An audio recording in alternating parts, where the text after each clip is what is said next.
So we're going to be making our sour orange vinaigrette that we put with the duck meatball and the pea salad. We're going to start off, we have just some rice wine vinegar here. We're going to add 2 cups of orange juice concentrate to that.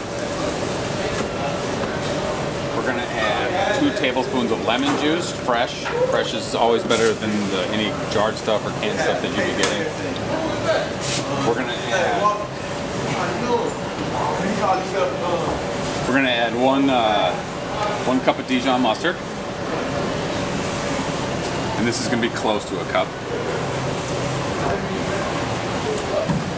We're going to throw in the zest of 1 whole orange. I just took a peeler and lightly did it. You don't want too much pith on there. You want to just make sure that you get mainly the zest. We're going to throw that all in there. A couple spices. We have a teaspoon of cinnamon. We have a pinch of clove, about a 1/16 of a teaspoon. About 15 peppercorns. I'm sure there's more than that, but we're going to say 15. We have 1 teaspoon of the red chili flakes and a tablespoon of salt. That's all just going to go in there.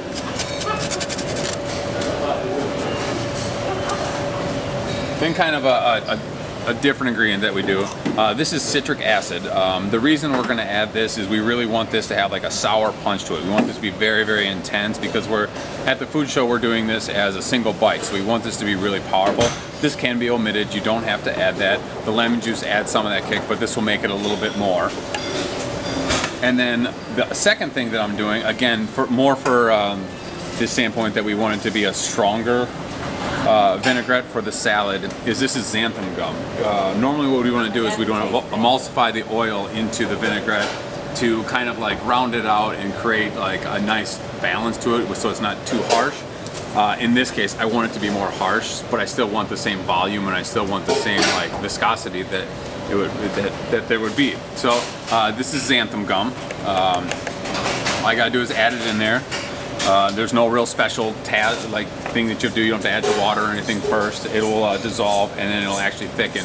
It takes a little while for it to thicken, but it will just naturally thicken it. So then what we're going to do is we're going to just start blending this.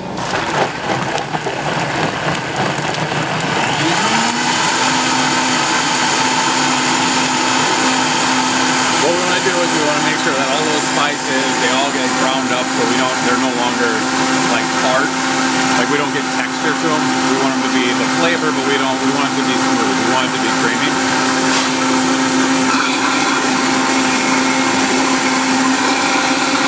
After that, this is just plain vegetable oil.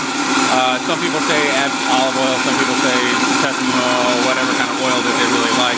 I really like vegetable oil for a lot of vinaigrettes because what it'll do is it'll give me body, it'll give me a balance, but it won't actually like flavor it. It'll just be a neutral flavor, but it'll add the right texture. So then what we'll do is really simple. We'll just drizzle this oil in. And you want to do this kind of slowly. You want the oil to emulsify into the rest of the liquid ingredients. And you have to add this last because if you start with the oil and you try to add liquid to it, it won't actually emulsify. So again, once this oil, we're going to hopefully drizzle it nicer than I had it. Get this all in there. The xanthan gum also will help keep everything emulsified. If you look at like your craft dressings, they all have it in there. Ice cream has it in there. It creates the emulsion, it holds the emulsion better. So then basically what we're doing, we're just looking for a certain texture. Once we have that texture, we'll shut it off and we're ready to go. Give it a taste and vinaigrette.